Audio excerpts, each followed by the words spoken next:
अस्सलाम वालेकुम second year student, welcome to my channel. Hope so आपके फर्स्ट ईयर के पेपर्स अच्छे हो गए होंगे। अगर अच्छे नहीं हुए, इंशाल्लाह अच्छे हुए होंगे, लेकिन अगर अच्छे नहीं हुए तो टेंशन नहीं लेनी, इट्स ओके। सो अच्छे स्टूडेंट्स वही होते हैं जो अपना टाइम वेस्ट किए बगैर अपने कल की तैयारी करें। सो इसी वजह से मैंने इसको लेक्चर को जल्दी स्टार्ट करवा दिया है। तो हम आज आपकी केमिस्ट्री का फर्स्ट चैप्टर करने जा रहे हैं। आपकी फर्स्ट ईयर में 16 चैप्टर्स थे और अब आज हम इसका न्यू चैप्टर, जो आपकी बुक का तो फर्स्ट चैप्टर है, लेकिन अगर हम टोटल एफएससी कर लें तो चैप्टर नंबर 17 है। अच्छा, इस बुक में हमने मुख्तलिफ उनके जितने भी पीरियोडिक टेबल के ग्रुप्स हैं, हर ग्रुप की हम फर्दर अलहदा से स्टडी करेंगे और उसकी प्रॉपर्टीज़ देखेंगे। सबसे पहले हमारे पास ग्रुप 2 आ जाता है। हम ग्रुप 2 के एलिमेंट्स के बारे में पढ़ेंगे। ग्रुप 2 में जो हमारे पास एलिमेंट्स हैं वो हमारे पास आ जाता है बेरिलियम, देन हमारे पास होता है मैग्नीशियम, देन हमारे पास है कैल्शियम, देन हमारे पास है strontium and the last one and not the least is barium. So और बेरिलियम, मैग्नीशियम, कैल्शियम, स्ट्रोंशियम और बेरियम, ये हमारे पास एलिमेंट हैं ग्रुप 2 के। हमने इसके तमाम इनकी प्रॉपर्टीज़ के बारे में स्टडी करेंगे। फर्स्ट पॉइंट जो हम इसके बारे में स्टडी करने जा रहे हैं, मैं आपकी बुक को भी साथ ही कंसल्ट करूंगी। अभी तक बुक्स आपकी मार्केट में नहीं आई, लेकिन मेरे पास नोट्स अवेलेबल है और अगर आप में से कोई नोट्स लेना चाहिए तो मुझे कमेंट बॉक्स में बता दीजिएगा। मैं आपको ये नोट्स प्रोवाइड कर दूंगी, इसके आप प्रिंट आउट लें और अपनी स्टडी को स्टार्ट करें। सो ये जो ग्रुप 2 के एलिमेंट्स हैं, इसके बारे में अपने दो चीज़ें याद रखनी बेटे। एक तो ये एस ब्लॉक एलिमेंट्स होते हैं, सेकेंडली इनको हम कहते हैं अल्कलाइन अर्थ मेटल्स। इन दोनों चीज़ों को हम स्टडी करेंगे कि एक तो इसको एस ब्लॉक क्यों कहा जाता है और सेकेंडली इनको अल्कलाइन अर्थ मेटल्स क्यों कहा जाता है। फर्स्ट ऑफ ऑल हम एस ब्लॉक को स्टडी करेंगे। हमें आप लास्ट फर्स्ट ईयर में पढ़ चुके हैं कि सब शेल हमारे पास होते हैं एस, पी, डी, एफ। ठीक है, पीरियोडिक टेबल में मुख्तलिफ ब्लॉक्स बनाए गए ना, एस, पी, डी, एफ। उसमें से पहला ब्लॉक क्या है? एस। एस ब्लॉक का मतलब कि इस ब्लॉक में जितने भी एलिमेंट्स आएंगे उसका जो आउटर सब शेल होगा वो कौन सा होगा? एस सब शेल, और वो in the process of filling होगा। दैट कैन बी 1s और दैट कैन बी 2s और that can B 3s 4s। 1 भी हो सकता है, 2 सेकेंड शेल का भी हो सकता है, लेकिन होगा एस ही, पी या डी या एफ नहीं होंगे। सो ग्रुप 2 के जितने भी एलिमेंट हैं उनका जो आउटर सब शेल है या वैलेंस सब शेल है वो कौन सा होगा? एस होगा। ठीक है, इस वजह से इसको हम एस ब्लॉक एलिमेंट्स कहते हैं। अब सेकंड की बात आ जाती है कि इनको हम अल्कलाइन अर्थ मेटल क्यों कहा जाता है। अच्छा, एक ये देखिए, एक तो हो गया अल्कलाइन अगर देखें, और दूसरी क्या चीज़ है इसके अंदर आ जाता है मेटल्स।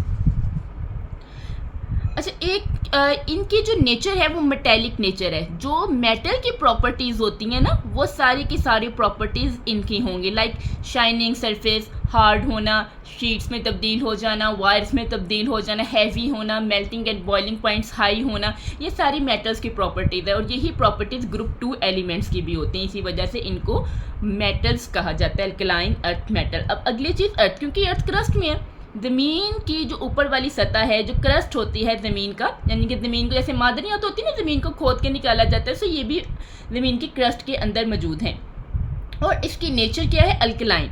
अल्कली के बारे में पढ़ा था ना, जो ऐसी जो हमारे पास बेसिस होती हैं, जो ये बेसिस बना सकती हैं और ये वाटर में डिजोल्व होंगे। बेरिलियम की बेस बनेगी, यानी कि एसिडिक नेचर नहीं है, इनकी बेसिक नेचर है। इसी वजह से इन तीन की वजह से इनको हम क्या बोलते हैं? Alkaline earth metal. पहली प्रॉपर क्यों? अल्कलीज बनाती हैं by the reaction with water and earth crust में मौजूद होती है, और इसके अंदर कौन सी प्रॉपर्टीज़ हैं? मेटेलिक प्रॉपर्टीज़ हैं। इसी वजह से ग्रुप 2 के एलिमेंट्स को हम क्या बोलते हैं? Alkaline earth metals. आ जाइए अब आपकी बुक की तरफ, जो मेरे पास नोट्स की फॉर्म में अवेलेबल है। अच्छा, इसको स्टार्ट करने से पहले, अब जिस तरह का कोर्स चेंज आ गया है, तो हमें इसमें से बहुत ध्यान से शॉर्ट क्वेश्चन ढूंढने होते हैं। आपने जितनी भी स्टडी करनी है उसको आपने शॉर्ट के लिहाज से, आपने हर स्टडी में हर लाइन में देखना है कि यहाँ से कोई शॉर्ट क्वेश्चन तो नहीं बन रहा। पेपर की पॉइंट ऑफ व्यू से सोचना है कि यहाँ से कौन सा शॉर्ट क्वेश्चन बन सकता है जो मेरे पेपर्स में आ सकता है। चलिए जी, यहाँ पे बेटे आपने अपना फर्स्ट क्वेश्चन लिख लेना है कि why elements of group 2 are called alkaline earth metals. अच्छा जी, यहाँ से पहले तो इसका इंट्रोडक्शन है, ये एस ब्लॉक एलिमेंट्स है, एस ब्लॉक क्यों है वो भी मैंने आपको बता दिया। दे आर आल्सो कॉल्ड, अच्छा इसमें मुख्तलिफ क्वेश्चन बनेंगे। अब जैसे एक ही पेज में अगर दो हैं तो फर्स्ट वाले को हम 1 नंबर दे देंगे और सेकंड वाले को 2 नंबर दे देंगे। So they are also called the alkaline earth metal due to their metallic nature and occurrence in earth crust. Metal ये भी मैंने आपको बता दिया। These elements present a class of metals having reactivity between highly reactive alkali metals and less reactive transition metal। अच्छा alkaline है ये, बिल्कुल इनको अल्कली भी नहीं हम कह सकते, ठीक है, और बिल्कुल एसिडिक भी नहीं कह सकते। अल्कली जो हैं बहुत ज़्यादा रिएक्टिव होती हैं, जबकि जो नॉन अल्कली जो एसिडिक नेचर के होते हैं वो मोस्टली ट्रांजिशन मेटल होते हैं, ये बिल्कुल भी रिएक्शन नहीं करते। अब इनकी जो रिएक्टिविटी का चांसेस हैं वो दोनों के दरमियान है, ना तो ये अल्कली की तरह बहुत ज़्यादा रिएक्टिव है और ना ये ट्रांजिशन एलिमेंट्स की तरह लेस रिएक्टिव हैं। यही वजह है कि इनको हम क्या कहते हैं, अल्कलाइन अर्थ मेटल्स। यहाँ से इसका आंसर लेके बेटे यहाँ तक होगा। उसके बाद आप यहाँ पे सेकंड क्वेश्चन लिखते हैं, write down the importance of group 2। अब आपकी बुक में ग्रुप 2 एलिमेंट का पूरा चैप्टर दे दिया गया, यानी कि ये इंपॉर्टेंट है, इसके बारे में हमें क्यों स्टडी करना है। इतना बड़ा पीरियोडिक टेबल है, खाली ग्रुप 2, वैसे तो काफ़ी ग्रुप्स है, जो जो इंपॉर्टेंट ग्रुप हैं वो आपको सारे चैप्टर्स वाइज दे दिए गए, लेकिन क्यों इंपॉर्टेंट है उसके बारे में हम पढ़ेंगे। इंपॉर्टेंस, अच्छा क्वेश्चन लिख लीजिए, write down the importance of group 2 element. Group 2 भी आपको पेपर में पूछ सकते हैं या पूछ सकते हैं write down the importance of alkaline earth metal, दोनों तरह से क्वेश्चन आ सकता है। तो ये आपका क्वेश्चन नंबर 2 है, इसको हम पॉइंट के लिहाज से करेंगे। तो सर नंबर 1 जो पॉइंट है इसका जो आंसर है यहाँ से आपने स्टार्ट करना है, उसका 1 पॉइंट है जो कैल्शियम और मैग्नीशियम, इसके ये देखें ये दो थे ना, इसमें एलिमेंट है कैल्शियम और मैग्नीशियम ग्रुप 2 के। तो जी कैल्शियम और मैग्नीशियम है among the 8 most widely occurring animal in the earth crust, कि दुनिया में अगर 8 एलिमेंट को चुन लिया जाए कि ये 8 एलिमेंट सबसे ज़्यादा इस दुनिया की अर्थ की ज़मीन की क्रस्ट में मौजूद है, तो कैल्शियम और मैग्नीशियम उनमें से 2 होंगे। नंबर 1 इंपॉर्टेंस ये होगी। नंबर 2 इंपॉर्टेंस की तरफ आ जाए, जो ब्रिलियम है is use to make copper alloy harder for aerospace material. अच्छा कॉपर अलॉय क्या होते हैं कि जब हम 2 या 2 से ज़्यादा एलिमेंट्स को आपस में मिलाएं, 2 भी हो सकते हैं और 2 से ज़्यादा भी हो सकते हैं, 2 या 2 से ज़्यादा एलिमेंट्स को आपस में मिलाकर हम एक न्यू चीज़ बना दें, एक तीसरा प्रोडक्ट बना लें या कंपाउंड बना लें, तो उसको हम क्या बोलते हैं, अलॉय।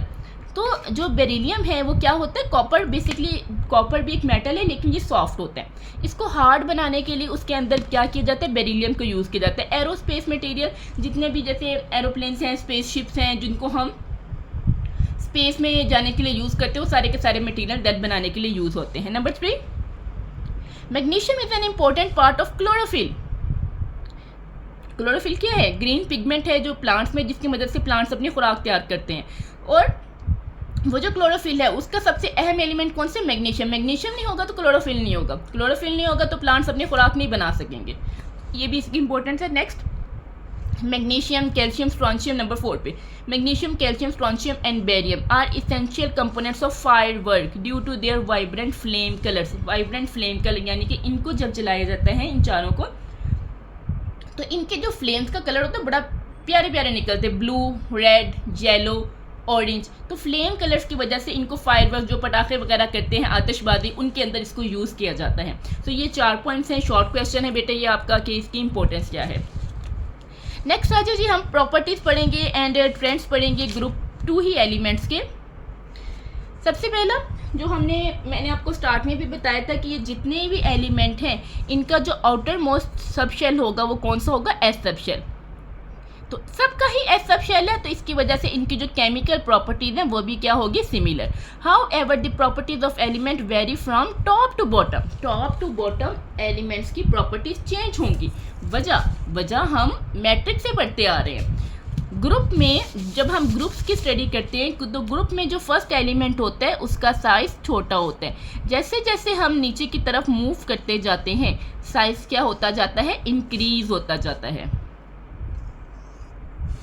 ठीक है, ये देखिए साइज क्या हो रहा है, इंक्रीज। अब जितना साइज इंक्रीज होता है इलेक्ट्रॉन को निकालना, इलेक्ट्रॉन को वहाँ से लॉस होना बहुत ज़्यादा इजीली होता है, और जितना इजीली इलेक्ट्रॉन निकल सकता है मेटल ज़्यादा रिएक्टिव होते हैं। यानी कि ये इसकी रिएक्टिविटी ये ज़्यादा रिएक्टिव होगा और जो सबसे फर्स्ट वाला है वो कम रिएक्टिव होगा। क्यों? क्योंकि उसका साइज़ छोटा है, इलेक्ट्रॉन न्यूक्लियस के करीब है, इलेक्ट्रॉन निकलेंगे ही नहीं तो वो रिएक्शन कैसे करेंगे। रिएक्शन जो कंपाउंड बनते हैं सारे जितने भी रिएक्शन होते हैं वो इलेक्ट्रॉन की मदद से, तो जितना इलेक्ट्रॉन का निकालना ईजी, रिएक्शन ईजी। तो यहाँ पर साइज़ बड़ा है, इलेक्ट्रॉन ईजीली निकल सकता है, तो उसके रिएक्शन भी क्या होंगे, ईजी होंगे, ये मोस्ट रिएक्टिव होगा। अच्छा जी, उसके बाद the trend in melting point and density are related to different. अच्छा बस ये आपने यहाँ से बेसिकली कुछ भी नहीं करना, ये सबशेल वाला है, यहाँ पर हम आ जाएंगे। अब देखने में ये आपको 5 एलिमेंट की सारी प्रॉपर्टीज़ दी हुई हैं, मुश्किल भी होगा लेकिन बेहतर है जो चीज़ें आपको याद होनी चाहिए लाजमी वो मैं आपको बता देती हूँ। जैसे एटॉमिक नंबर बेरिलियम का 4 प्रोटॉन है, 4 इलेक्ट्रॉन है इसके अंदर। मैग्नीशियम का 12, कैल्शियम का 20, स्ट्रोंशियम का 38, बेरियम का Ba। उसके बाद इसकी इलेक्ट्रॉनिक कन्फिग्रेशन है हीलियम 2s2, यानी कि शुरू वाली हीलियम का एटॉमिक नंबर कितना 2, यानी कि इसकी जो होगी 1s2। खैर ये मुझे आपको बताने की ज़रूरत नहीं, ये मैट्रिक में और फर्स्ट ईयर में थे। इसी तरह मैग्नीशियम में शुरू वाली जितनी भी ये सारी नोबल गैसेज लिखी हुई हैं, इनके सामने वाला जो लास्ट ग्रुप होता है, ग्रुप 18, वो क्या होता है, नोबल गैसेज का होता है। सो मैग्नीशियम के सामने जो लास्ट है वो कौन सी, नियोन। तो ये बाकी इसकी सेम टू सेम नियोन जैसी इलेक्ट्रॉनिक कन्फिग्रेशन है। और आउटर मोस्ट शेल कौन सा, 3s2। कैल्शियम का आर्गन वाली same and then 4s2। Strontium का krypton and then 5s2। Barium का जीनोन 6s2। अच्छा ये आपको एक छोटी जगह पे कवर करने के लिए इन्होंने इस तरह दिए हुए, लेकिन आपने ध्यान रखिएगा कि ये जो है ये किस तरीके से होते हैं, ऊपर से नीचे एलिमेंट। सबसे ऊपर ये वाला बेरिलियम है, देन मैग्नीशियम है, कैल्शियम है, ठीक है जी। सो ये इनकी इलेक्ट्रॉनिक कन्फिग्रेशन होगी। अगला पॉइंट हमने करना है मेटेलिक रेडियस। मेटेलिक रेडियस क्या होते हैं कि इसके न्यूक्लियस से आउटर शेल तक का जो डिस्टेंस है उसको हम क्या बोलते हैं, ये वाला जो है इसको रेडियस, मेटेलिक रेडियस बोलते हैं। सो देखें ज़रा, बेरिलियम सबसे पहला है, छोटा होता है तो 112, 112। मैग्नीशियम साइज बड़ा हो गया, नीचे आ रहे हैं ना, नीचे की तरफ है, जैसे मैंने आपको ये बताया, सबसे छोटा, फिर उससे बड़ा, फिर उससे बड़ा। ये मैग्नीशियम बेरिलियम से बड़ा है तो इसका एटॉमिक रेडियस भी ज़्यादा है। कैल्शियम का 197 है, स्ट्रोंशियम का 215 है एंड बेरियम का 222 है। आयोनिक रेडियस, जब वो आयंस बन गए, उसमें से इलेक्ट्रॉन निकल गया तो वो किस में तब्दील हो गए, आयोनिक रेडियस में। अच्छा आयोनिक रेडियस एटॉमिक रेडियस से कम होता है, क्योंकि जब एटम में से एक या एक से ज़्यादा इलेक्ट्रॉन निकल जाते हैं तो न्यूक्लियस बाकी बचे हुए इलेक्ट्रॉन को अपने ज़्यादा करीब खींच लेता है, इलेक्ट्रोस्टैटिक फोर्स ज़्यादा हो जाती है और वो इलेक्ट्रॉन न्यूक्लियस के करीब आ जाते हैं, जिसकी वजह से रेडियस कम हो जाता है। सो आयोनिक रेडियस कितना है, देखिए कम होकर 31, इसका जो 160 तक कम होकर 65, ये 197 है कम होकर 99, लेकिन फिर भी पहले वालों से ज़्यादा ही होंगे। ये देखिए ये 113 हो गया और बेरियम का कितना हो गया, 135। उसके बाद हमारे पास आ जाता है जी आयनाइजेशन एनर्जी फर्स्ट, यानी कि पहला इलेक्ट्रॉन निकालने के लिए। अब जितना साइज छोटा होगा इलेक्ट्रॉन निकालना मुश्किल होगा, तो शुरू वाले जो एलिमेंट है उनकी आयनाइजेशन एनर्जी ज़्यादा है। जैसे जैसे हम नीचे की तरफ मूव करते जाएंगे आयनाइजेशन एनर्जी कम होती जाएगी। ये देखिए जी इसकी सबसे ज़्यादा है, बेरिलियम फर्स्ट एलिमेंट है ना। फिर देखें सेकंड वाले की उससे कम 738, थर्ड वाले की उससे कम, फोर्थ वाले की उससे कम और फिफ्थ वाले की सबसे कम होगी। सेकंड आयनाइजेशन एनर्जी, जो सेकंड इलेक्ट्रॉन, पहला तो निकल गया, अब आप एक और इलेक्ट्रॉन निकालना चाह रहे हो तो उसके लिए जो एनर्जी चाहिए होती है वो क्या होती है, second ionisation energy. Second ionisation energy की वैल्यूज हमेशा फर्स्ट आयनाइजेशन एनर्जी से ज़्यादा होती हैं। अच्छा जी, सेकंड यानी कि जब पहला निकल गया तो दूसरा इलेक्ट्रॉन है, दूसरा इलेक्ट्रॉन निकालने के लिए आपको जो एनर्जी चाहिए उसको हम क्या बोलेंगे, सेकंड आयनाइजेशन एनर्जी। और सेकंड आयनाइजेशन एनर्जी हमेशा फर्स्ट वाली से ज़्यादा होगी। ये देखिए इसकी निस्बत 1757 900 से ज़्यादा है, 1451 731 8 से ज़्यादा है, हर एक की सेपरेट। सो स्टूडेंट्स, हर एक की second ionisation energy first ionisation energy से ज़्यादा होगी, लेकिन बात वही कि शुरू वालों की सेकंड भी ज़्यादा होगी। स्टार्ट पे जो एलिमेंट्स हैं उनकी सेकंड आयनाइजेशन एनर्जी भी ज़्यादा होगी। जैसे जैसे हम ग्रुप में आगे मूव करते जाते हैं आयनाइजेशन, क्योंकि साइज़ बड़ा है, इलेक्ट्रॉन को निकालना ईजी है, तो आयनाइजेशन एनर्जी की वैल्यूज़ कम है। उसके बाद इलेक्ट्रोनेगेटिव। अच्छा इसमें याद आप लोगों ने एटॉमिक नंबर को लाजमी याद रखना है, इलेक्ट्रॉनिक कन्फिग्रेशन को लाजमी याद रखना है, मेटेलिक रेडियस कर लीजिएगा। इसके बाद ये अगले वाला पॉइंट इलेक्ट्रोनेगेटिविटी। सो इलेक्ट्रोनेगेटिविटी क्या होता है कि अगर एक एलिमेंट किसी दूसरे एलिमेंट के साथ बॉन्ड बना रहा है तो उन दोनों एलिमेंट्स की इलेक्ट्रोनेगेटिविटी का कितना फ़र्क है। जिसकी इलेक्ट्रोनेगेटिविटी ज़्यादा होगी उसकी तरफ इलेक्ट्रॉन का पेयर ज़्यादा जाएगा और उसको हम कहेंगे कि ये इलेक्ट्रोनेगेटिव है। जिसकी इलेक्ट्रोनेगेटिविटी कम होगी वो इलेक्ट्रॉन के शेयर्ड पेयर को कम अट्रैक्ट करेगा और वो इलेक्ट्रोपॉजिटिव एलिमेंट होगा। ये आपने सारे एलिमेंट्स की याद रखनी है। जैसे beryllium is 1.5, magnesium is 1.2, calcium is 1.0, then strontium and calcium same 1.0 1.0 and barium is सबसे कम 0.9। ये भी आपने सबकी याद करनी। देन हम आ जाते हैं जी इनके मेल्टिंग पॉइंट्स की तरफ। ये भी आपने याद करने हैं। जितना आप देखें, जितना साइज़ बड़ा है ना तो इलेक्ट्रॉन लॉस हो जाता है, निकालना इजी है, तो वो जल्दी मेल्ट हो जाता है, उसका मेल्टिंग पॉइंट कम है। ये देखिए शुरू वाले जो हैं इनके मेल्टिंग पॉइंट ज़्यादा हैं और जैसे जैसे हम ग्रुप में नीचे की तरफ मूव करते हैं मेल्टिंग पॉइंट कम हो जाते हैं। देन हमारे पास आ जाती है डेंसिटी। डेंसिटी में मोस्टली देखने में आता है, लेकिन इसमें वेरिएशन आ जाती है। जो स्टार्ट वाले एलिमेंट्स हैं उनकी डेंसिटी कम होती है, लेकिन बाद वालों में शेल्स का इजाफा हो जाता है और दूसरी प्रॉपर्टीज़ आ जाती है। इसके प्रोटॉन की तादाद ज़्यादा हो जाती है, एटॉमिक मास ज़्यादा हो जाता है, एटॉमिक नंबर ज़्यादा हो जाता है। इसी वजह से उनकी डेंसिटी बाद वालों की जो होती है वो ज़्यादा होती है। स्टैंडर्ड इलेक्ट्रॉन पोटेंशियल, ये उसकी वैल्यू दी गई है, यानी कि कोई कितना जल्दी इलेक्ट्रॉन को लॉस करेगा, हाइड्रोजन से उसके क्या रिएक्टिविटी होगी, ये सारा कुछ हमने नेक्स्ट स्टडी भी करना है उसके बारे में। इसमें बेसिकली जिन पे मैंने आपको टिक करके दी है, एटॉमिक नंबर आपने याद रखना है, electronic configuration, metallic radius, electronegativity and melting points, ये वाली वैल्यूज़ आपने इन सब की याद कर लेनी। बाकी इतना ज़्यादा याद करने की ज़रूरत नहीं, इंशाल्लाह वो पेपर में नहीं आएंगे। ठीक है जी, थैंक यू। ये आपका आज का फर्स्ट लेक्चर था। इंशाल्लाह कल फिर नेक्स्ट लेक्चर के साथ मिलते हैं। थैंक यू जी, अल्लाह हाफिज़।